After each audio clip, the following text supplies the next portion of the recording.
Mr. Hale, if you sign that, your name won't be on your company by morning. The whisper was so small it should have disappeared beneath the hum of the air conditioning and the polished rhythm of expensive watches tapping against crystal glasses. But inside the 89th floor executive suite of the Sterling Crown Hotel in Manhattan, it landed like thunder. Jonathan Hale froze, the silver pen hovering half an inch above the final signature line of a $500 million acquisition contract. The room had been built for power, floor-to-ceiling windows stretching across the skyline, the Hudson glowing gold under the late afternoon sun, marble floors polished so clean they reflected the sharp outlines of Italian shoes and tailored suits. Around the 20-foot walnut conference table sat investors, attorneys, and board members, every eye fixed on Jonathan's hand, waiting for the stroke that would finalize the biggest deal of the year. Across from him sat Omar Vaziri, the polished Saudi investor whose smile never seemed to crack, his cufflinks glinting under the chandelier light like tiny blades. Beside Omar, attorney Layla Rahman adjusted a leather folder, calm and poised, every document aligned perfectly. It had taken 8 months to reach this moment. 8 months of negotiations, private jets, late-night legal reviews, and endless calculations. One signature, and Hale Dynamics would expand into international energy markets overnight. It was supposed to be Jonathan's greatest victory. Then came that voice. Small. Quiet. Wrong. Jonathan turned. Near the double doors stood an 8-year-old girl in a Navy housekeeping uniform 3 sizes too big for her, the sleeves rolled past her wrists. Nia Carter. Her dark braids rested neatly against her shoulders, and in her hands she clutched a silver cleaning tray, still carrying untouched glasses of sparkling water meant for the executives. Her mother, Denise Carter, stood beside her in the hotel's gray Maid uniform, her face drained of color. Nia! Denise whispered sharply, panic catching in her throat. Baby, stop! But Nia didn't move. Her eyes stayed on the contract. On the paper. On the final page. A low laugh broke the silence. One of the board members leaned back in his chair, smirking. Is this some kind of joke? Another chuckled under his breath. Omar smiled wider now, folding his hands together like a man entertained by a harmless interruption. Layla tilted her head, almost amused. Mr. Hale, she said smoothly. Shall we continue? Jonathan stared at the girl. It made no sense. Why was she here? Why now? Yet something about her face stopped him. She wasn't afraid. Nervous, yes. Breathing hard. But not afraid. What did you say? Jonathan asked, his voice low. Nia swallowed. Her fingers tightened around the tray until the glasses rattled softly. Then she stepped forward, her sneakers squeaking against the marble floor. That contract, she whispered again, louder this time. It's missing a page. The laughter in the room died instantly. Jonathan looked down at the thick stack of papers in front of him. And for the first time that afternoon, the pen in his hand suddenly felt heavier than steel. Jonathan Hale did not blink. The room felt smaller now, tighter somehow, as if the glass walls of the executive suite had leaned in to listen. His fingers loosened around the silver pen, and the tip tapped once against the contract, sharp and clean against the silence. Across the table, Omar Vaziri gave a soft laugh, smooth as polished marble. A missing page? He said, leaning back in his chair. Mr. Hale, with respect, I believe your meeting has been interrupted by a child's imagination. A few nervous chuckles followed, thin and uncertain. Jonathan did not laugh. His eyes stayed on Nia. She stood there holding the silver tray against her chest like armor, her small shoulders stiff but steady. Denise Carter stepped forward quickly, her face pale. Sir, I am so sorry, she said, her voice shaking. She should not be in here. Nia, come with me right now. But Nia stayed rooted to the marble floor. Mom, wait, she said softly, her eyes never leaving the papers. Layla Rahman adjusted her glasses and smiled the kind of smile that was meant to calm a room. Mr. Hale, she said, sliding the contract slightly toward him. Every page has been reviewed by your legal team. We are already behind schedule. Jonathan looked down. The contract sat thick and heavy in front of him, nearly 2 inches of paper and legal language. 8 months of work. 8 months of trust. Yet something about the way Nia said it made his stomach tighten. What makes you think a page is missing? Jonathan asked. The question sent a ripple through the room. Board members exchanged glances. Denise looked horrified that he was even entertaining this. Nia swallowed hard. Her small fingers gripped the tray tighter. Because last night, she said carefully, there were more pages. Omar's smile faded, just for a second. Jonathan caught it. Tiny. Fast. But real. What were you doing near these documents? Layla asked, her voice sharper now.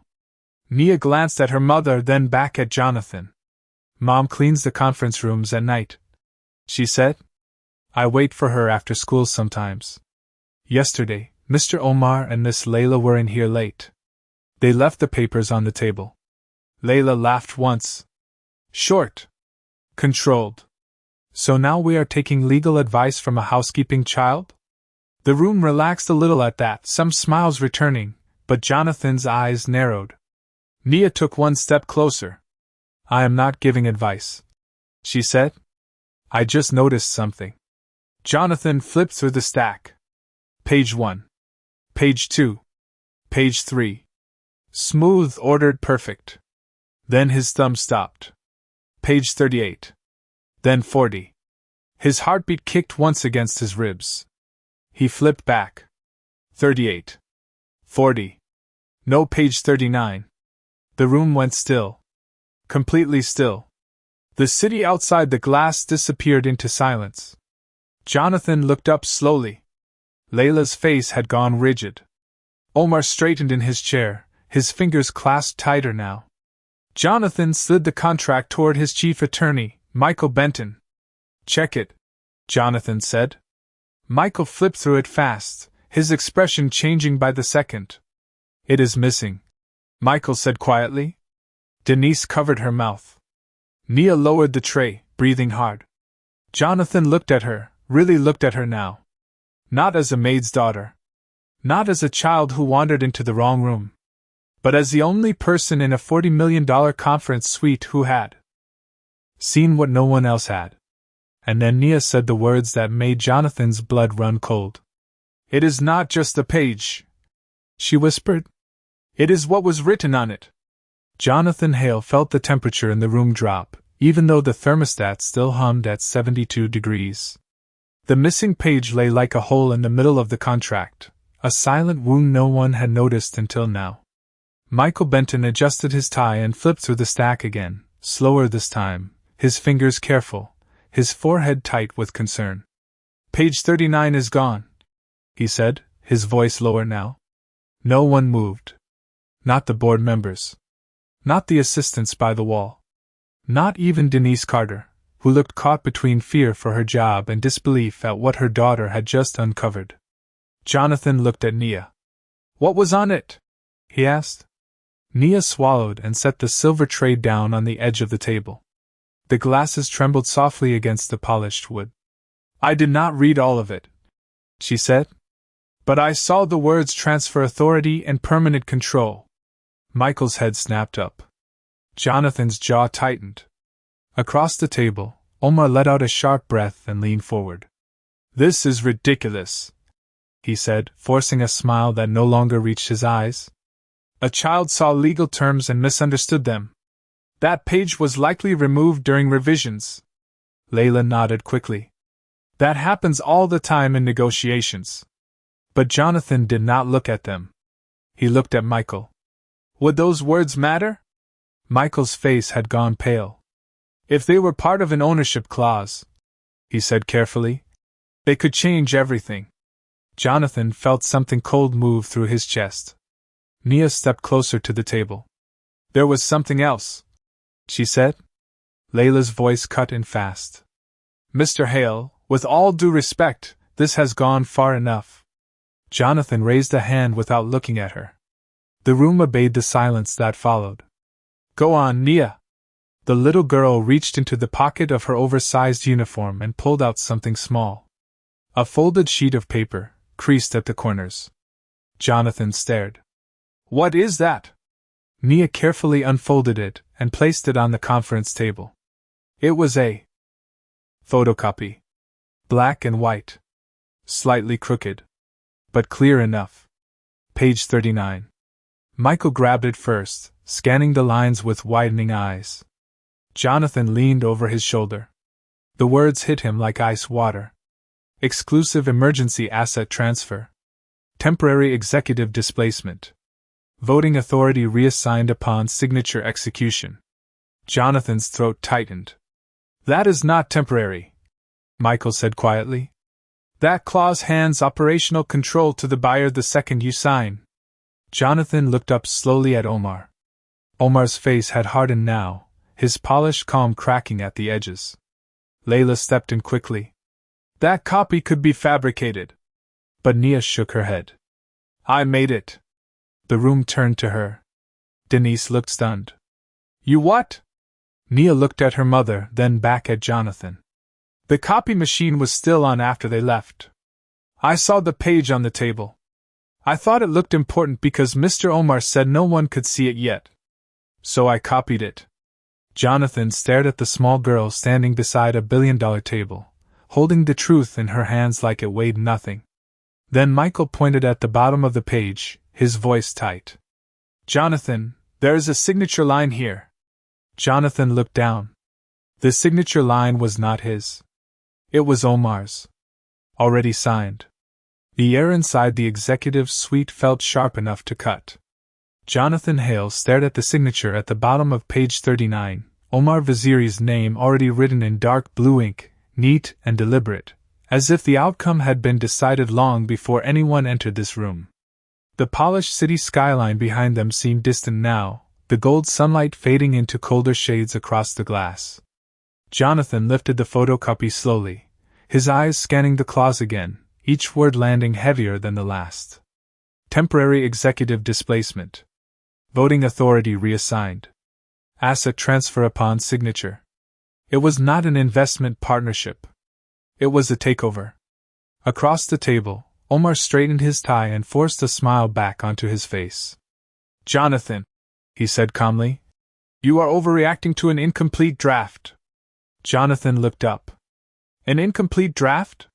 His voice was low, controlled, but colder now. Omar spread his hands. In international business, contracts evolve. Pages are revised. Terms are adjusted.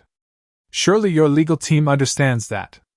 Michael Benton leaned forward, holding the copy in both hands. Not like this, he said. Not without disclosure. This clause changes control of Hale Dynamics. Layla Rahman stepped in smoothly, her heels clicking once against the marble floor as she moved beside Omar. Mr. Hale, this is clearly a revision draft that was removed before final print. Jonathan's eyes locked onto hers. Then why was Omar's signature already on it? The question hit the room like breaking glass. Layla stopped. Just for a second. That was all Jonathan needed to see. Nia stood beside the table, quiet now, her small hands folded together, watching the adults unravel around her. Denise moved closer to her daughter, protective, but her eyes stayed on Jonathan, uncertain what would happen next. Omar leaned forward, his polished voice turning firm. Jonathan, let us not destroy an 8-month partnership over confusion created by a child. Jonathan's fingers tapped once against the contract. Tap. Tap. Tap. The same steady rhythm he used when thinking through billion-dollar decisions.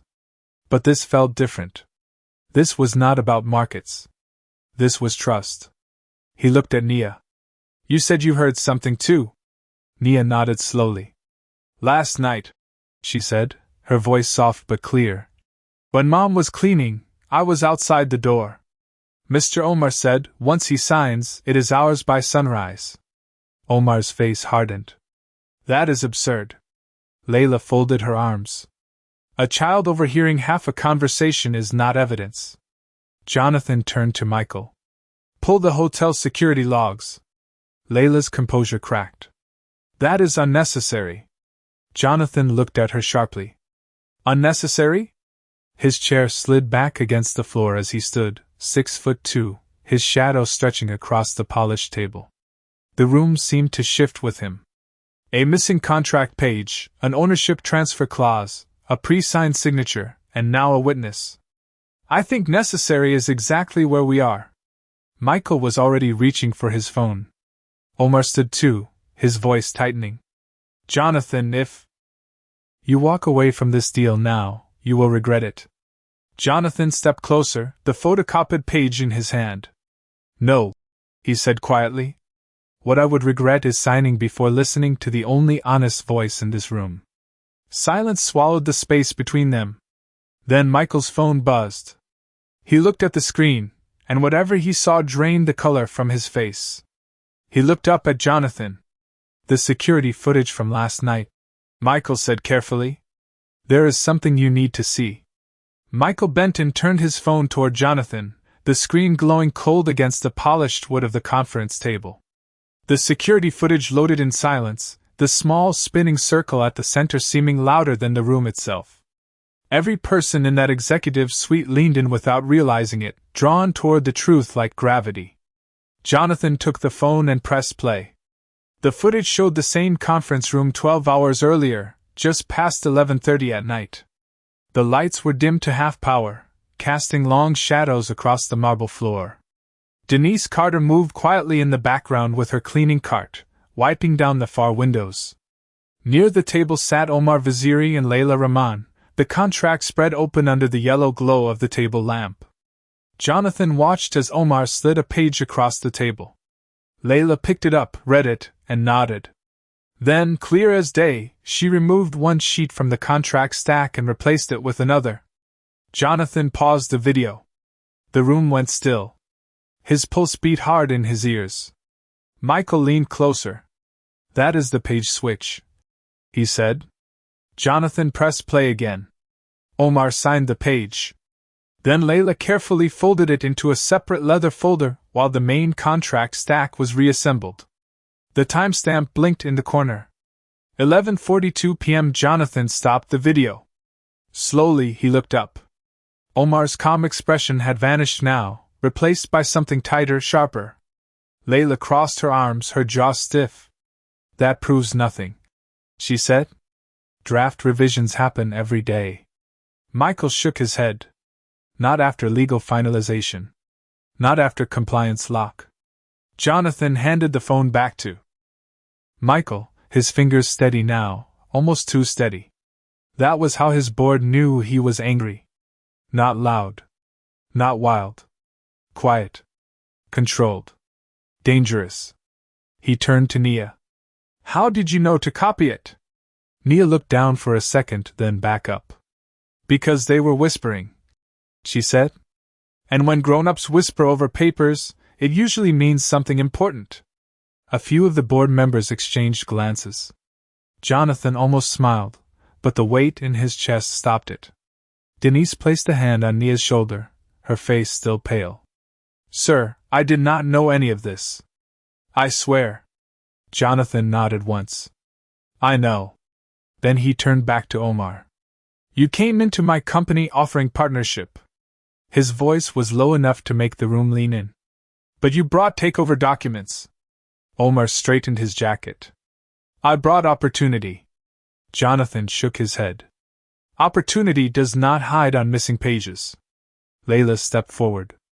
Jonathan, if you walk away now, the market will hear about this. Investors will panic. Headlines will ask why you collapsed a $500 million deal in the final minute. Jonathan stared at her. The pressure in the room shifted. That was the real threat. Not the contract. Reputation. Markets. Stock value. Public perception. Michael leaned close and whispered. If this leaks wrong, your stock could drop 10% by opening bell. Jonathan looked at the contract, then at the skyline outside. New York was turning dark now, lights blinking alive across the city like 1,000 watching eyes. Then he looked at Omar and made his choice. He pushed the contract away. This meeting is paused, Jonathan said. Omar's eyes narrowed. Paused? Jonathan nodded. Until I know how deep this goes. And just as Michael began gathering the papers, Nia's voice broke the silence again. Mr. Hale, she said softly. There was somebody else in the room last night. The room went silent again, but this silence felt heavier, as if the walls themselves were listening. Jonathan Hale turned slowly toward Nia, his eyes narrowing. Somebody else? He asked. Nia nodded, her braids shifting against her shoulders. Denise squeezed her shoulder gently, nervous now, as though every word her daughter spoke pushed them deeper into dangerous ground they did not belong in. But Nia kept her eyes on Jonathan. A man, she said. Not Mr. Omar. Not Miss Layla. Someone else. Michael Benton stopped stacking the contracts. Who? Nia frowned, thinking. I do not know his name. He wore a dark blue suit and carried a black folder. Omar shifted in his chair, just enough for Jonathan to notice. Layla looked down at the table for half a second. Jonathan caught that too. Tiny cracks. Tiny truths. What did he do? Jonathan asked. Nia stepped closer, her voice lowering like she was stepping back into the memory. He came in after Mom finished the windows. Mr. Omar shook his hand. Miss Layla gave him papers. Michael looked at Jonathan.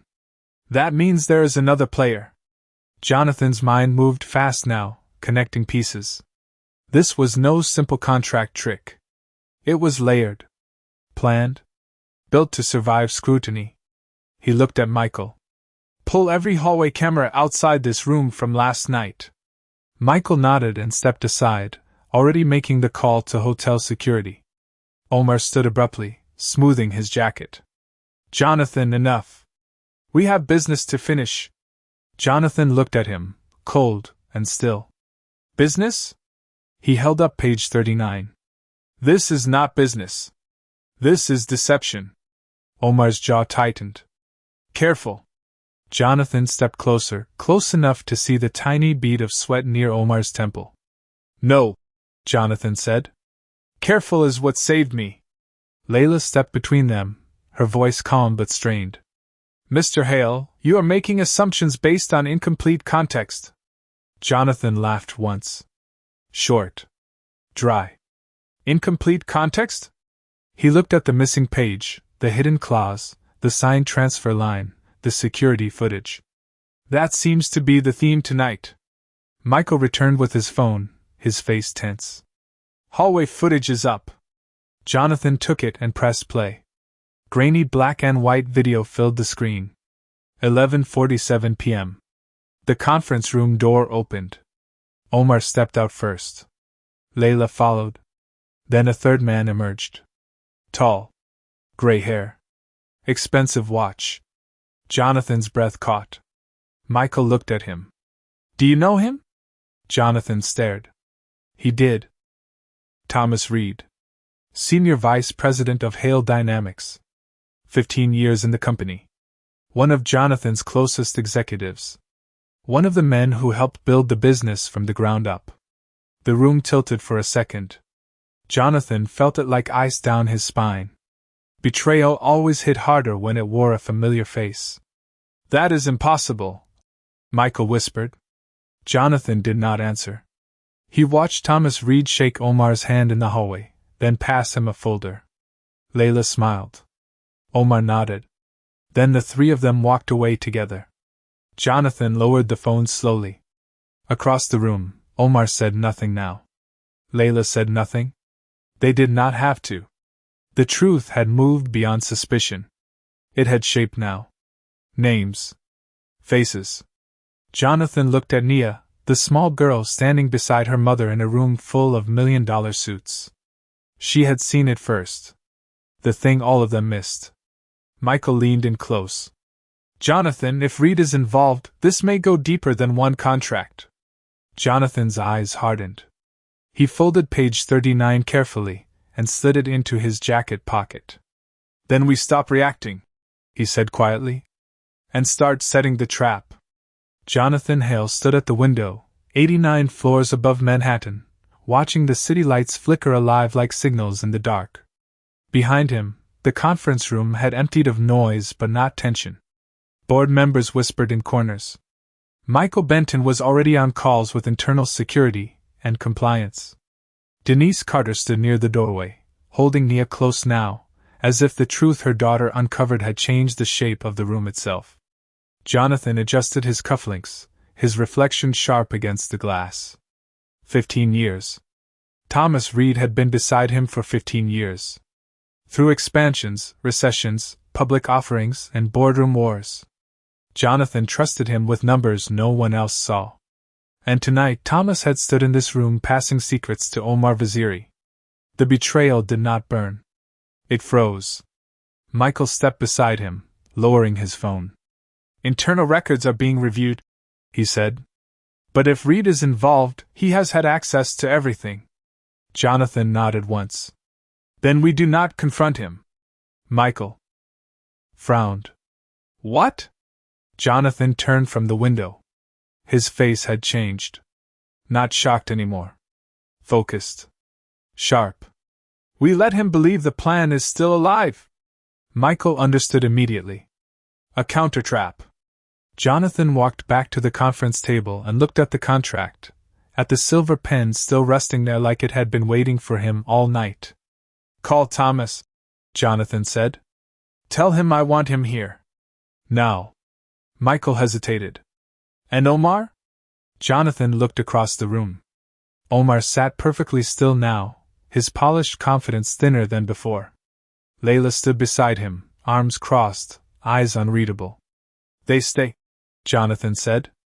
"Nobody leaves." 23 minutes later, the private elevator chimed. The steel doors opened, and Thomas Reed stepped out, breathing slightly heavier than normal, his coat unbuttoned, his tie loosened like a man called away from dinner. He stopped the second he saw Omar and Layla still in the room. Then his eyes landed on Jonathan. "Jonathan," Thomas said carefully. "You said it was urgent." Jonathan smiled. "It was not warm." "It is." Thomas walked in, glancing at the contract. "What happened?" Jonathan picked up the silver pen and rolled it once between his fingers. "I was about to sign." Thomas nodded. "That is good. We are already behind schedule." Jonathan watched him closely. "Are we?" Thomas blinked. "What does that mean?" Michael slid the photocopy of page 39 across the table. Thomas looked at it. For 1 second, his face changed. Tiny. Fast. But enough. Jonathan saw it. Michael saw it. Nia saw it. Fear. Then Thomas recovered. "What is this?" Jonathan stepped closer. "That is what I wanted to ask you." Thomas forced a laugh.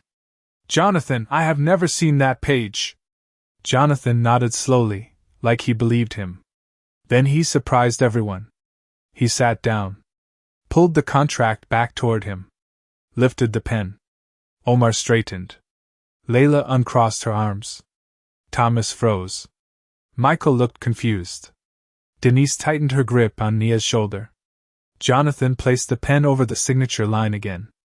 "Maybe this was all a misunderstanding," Jonathan said calmly.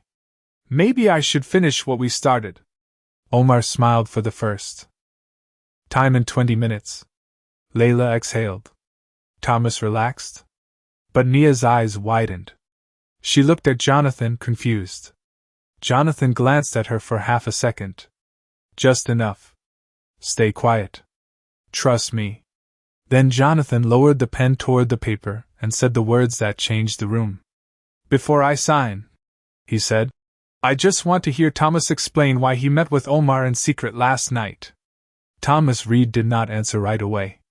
The silence stretched across the conference room like a wire pulled too tight, humming with pressure. Jonathan Hale kept the silver pen hovering over the signature line, his hand steady, his eyes locked on Thomas. It was a simple question. But in rooms like this, simple questions were the most dangerous. Thomas adjusted his tie and forced a laugh, but it came out thin. "I meet a lot of people, Jonathan. That is part of my job." Jonathan nodded slowly. "At 11:47 last night? In this room?" Thomas looked at Omar, then at Layla, and that tiny movement said more than words ever could. Michael Benton stepped forward and placed his phone on the table. The hallway footage froze on the screen. Thomas handing Omar the black folder. Clear. Sharp. Impossible to explain away. The color drained from Thomas's face. Across the room, Omar leaned back in his chair, saying nothing now. Layla's posture stiffened, her perfect composure starting to crack at the edges. Jonathan lowered the pen and set it down carefully. Tap. The sound echoed louder than it should have. Try again, Jonathan said. Thomas swallowed. It was just internal analysis. Financial projections. Michael shook his head. Internal analysis does not leave the building before board approval. Jonathan stood and walked around the table, slow and deliberate, until he stood directly across from Thomas. 15 years, Jonathan said quietly. 15 years I trusted you. Thomas's jaw tightened. This was business. Jonathan's eyes sharpened. No. Business is transparent. This was theft. Thomas's voice rose for the first time. You built this company on risk. Omar offered expansion beyond anything we could build alone. Jonathan looked at him carefully. At the price of my control? Thomas looked away. That was the answer. Michael leaned forward. There is more, Jonathan. He slid a tablet across the table. Accounting traced private transfers made over the last 3 months. Jonathan looked down. Wire transfers. Offshore accounts. Large deposits. Thomas Reed's name attached to all of them. Jonathan felt his chest tighten, not from anger now, but disappointment. The kind that cuts deeper because it comes from someone you once believed in. Thomas saw the numbers and his shoulders dropped. The room changed around him. The lies had nowhere left to stand. Omar stood abruptly. This is over, he said sharply. We are leaving. Jonathan looked up. Sit down. Omar stopped. It was not loud. But it carried weight. Real weight. The kind money could not buy. Layla reached for her folder, but Michael stepped in and took it first. He opened it. Inside were duplicate agreements, side letters, hidden clauses, all stamped for execution after Jonathan's signature. Michael stared. This was planned from the beginning. Layla closed her eyes. Omar looked toward the door, calculating. Jonathan turned toward the board members still standing in shock around the room. You all wanted growth, Jonathan said. What you almost gave away was everything. Then he looked at Nia. The little girl stood beside her mother, her eyes wide but steady, still holding herself with the same quiet courage that had stopped a $500 million trap with one whisper. Jonathan nodded at her. She saw what none of us saw. Thomas sank into the nearest chair, his hands shaking now. Jonathan, listen. Jonathan cut him off. No. He looked at Michael. Call corporate security. Freeze every Reed account connected to Hale Dynamics. Notify federal compliance. Michael nodded and stepped away. Omar's polished mask finally broke. You are making a mistake. Jonathan looked at him coldly. No, he said. The mistake was thinking I would sign before the truth finished speaking. And just then, the private elevator chimed again, and the doors opened to reveal hotel security and 2 federal investigators waiting at the threshold. The private elevator doors opened with a soft metallic sound, and the room seemed to exhale all at once. 2 federal investigators stepped inside beside hotel security, their dark coats sharp against the gold light of the executive suite. No one spoke at first. Thomas Reed sat frozen in his chair, staring at the table as if the polished wood might offer him a way out. Omar Vaziri stood stiff near the windows, his confidence gone now, replaced by cold calculation. Layla Rahman lowered her eyes, her hands resting against the leather folder Michael Benton had already taken from her. Jonathan Hale stood at the head of the table, the untouched contract still open before him, the silver pen resting beside it like the ghost of a decision never made. One of the investigators stepped forward and spoke quietly to Michael, reviewing the documents, the copied page, the security footage, and the financial records. Every piece fit now. Every missing piece had returned. Jonathan watched it unfold with the strange calm that follows surviving disaster by inches. 5 minutes. That was all it would have taken. 5 minutes, one signature, and half his company would have been gone by sunrise. Michael closed the folder and looked at Jonathan. "It is all here," he said. Jonathan nodded once. The investigators approached Omar and Thomas, asking them to remain for formal questioning. No handcuffs. No shouting. Just the cold machinery of consequences beginning to turn. Layla looked at Jonathan one last time. "You still could have had the expansion," she said softly. Jonathan looked at her, tired now. "Not at the cost of trust." She looked away. Across the room, the board members stood in silence, their polished certainty shaken. One of them, an older investor named Warren Blake, cleared his throat. "Jonathan," he said carefully, "you were right to stop it." Jonathan gave a small nod, but his eyes drifted past all of them to the little girl near the door. Nia Carter stood quietly beside her mother, the oversized housekeeping uniform still wrinkled from the long night, her braids slightly loose now, her hands folded together. She looked small again. Not like the voice that stopped a $500 million trap. Just an 8-year-old girl. Standing in a room too big for her. Jonathan walked toward her slowly. Denise straightened immediately. "Sir, I am sorry if we caused trouble." Jonathan stopped in front of them. For a moment, he just looked at Nia. Really looked at her. The courage. The calm. The honesty. Things money could not buy. Then Jonathan bent slightly so he was eye level with her. "You saved my company tonight," he said. Nia blinked. "I just saw something wrong." Jonathan smiled for the first time that night. A real smile. "That is what most people miss. They see what is profitable. You saw what was wrong." Denise's eyes filled with tears, but she stayed silent. Jonathan reached into his pocket and pulled out page 39, the photocopy folded neatly at the edges. He looked at it, then at the silver pens still on the table behind him. Symbols of what almost happened. Then he handed the photocopy to Nia. "Keep this," he said. She looked confused. "Why?" Jonathan stood straight again, his voice quiet. "Because one day, when people ask how an empire stayed standing, the truth will begin with the girl who noticed the missing page." He turned to Denise. "Starting tomorrow, you and Nia are coming to Hale Tower." Denise frowned. "For what?" Jonathan looked at Nia. "For breakfast. And for her new scholarship interview." Nia's eyes widened. Outside the glass walls, Manhattan glowed brighter in the dark, and on the polished conference table behind them, the unsigned contract sat untouched beside the silver pen, a reminder that sometimes the smallest voice in the room is the one that saves everything.